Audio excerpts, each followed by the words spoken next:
Have you ever had an injury, gone to get some help and been given loads of exercise to do, but it's all a little bit overwhelming? And if you do manage to continue with them, you're then not sure how to actually progress things as things start to improve. Well, today we're going through an easy approach to rehab pretty much any injury that can be followed in 3 simple steps. So starting with step 1, and this is probably the most important step, because if you don't get this right, the other steps won't really matter. Now, it's all good and well having the exercise to be doing. However, if symptoms keep getting aggravated with day-to-day activities, you're only going to get so far. So you have to stop aggravating things before you can move forward with good rehab. An example I give is if you've got sunburn, don't keep sunbathing. Or let's just say you've got a knee pain, you're doing the exercises religiously, but keep running on it, which is setting it off. You just won't make much progress. Or if you've got like a shoulder injury but keep doing loads of housework or really decorating, you'll just be going round in circles. So once you've got this sorted and you're not aggravating things with the day-to-day stuff, then move on to step 2, and this is exercise selection. Now, you might have a ton of exercises given to you, or you go online and there's loads of options, some saying to do one thing, another saying to do something different, and it can be a bit much. Like for a shoulder, you could be doing pendulums, scapular retractions, internal rotations, external rotations. All are fine, but what we are suggesting to make things way more simple is to pick just one exercise to do. That's right, just one. And to pick a good one, have it follow these 3 rules. Number 1, preferably a compound exercise. So a multi-joint movement, as you'll just be getting more bang for your buck doing this.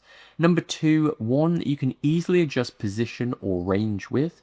And 3, one that can be easily scaled, as in you can gradually add small increasing amounts of load to it. So, say for the shoulder, you could do a shoulder press. If the position is hard, then you can adjust that position and bring the elbows in more, and just start in a really shallow range if you can't go all the way up yet.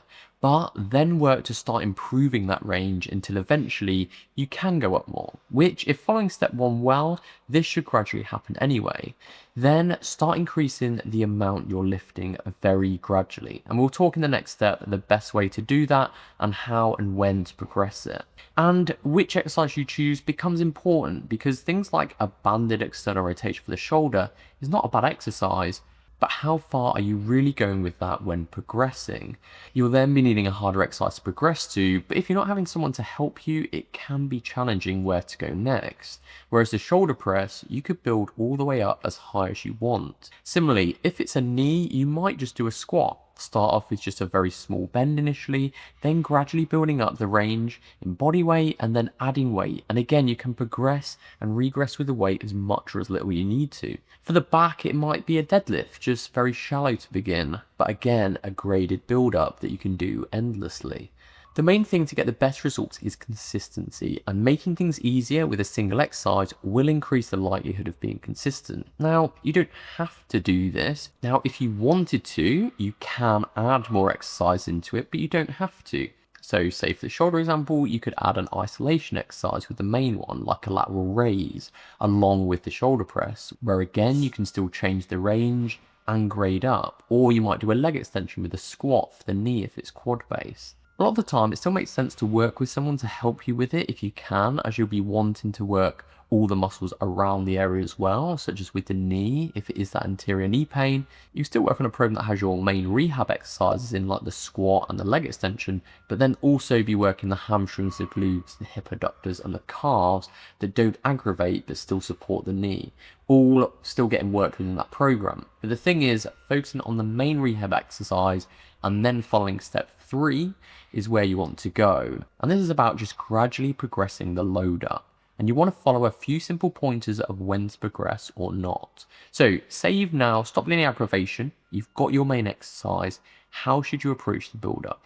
Well, you want to be doing a simple approach that we'll go through in a second. First, one thing to be aware of is with a lot of injury, you can get after effects. This is where you don't actually feel pain at the time of an activity, but get pain afterwards, which could be a couple of hours or a day after. Depending on how badly, it depends on how long it will last. It's like when you might be sunbathing, again, using that example, everything feels great, but later that day, the sunburn comes out. The same thing with doing activity. With an injury, you don't know if you've got burnt until after the fact. So follow this simple approach for building up the load.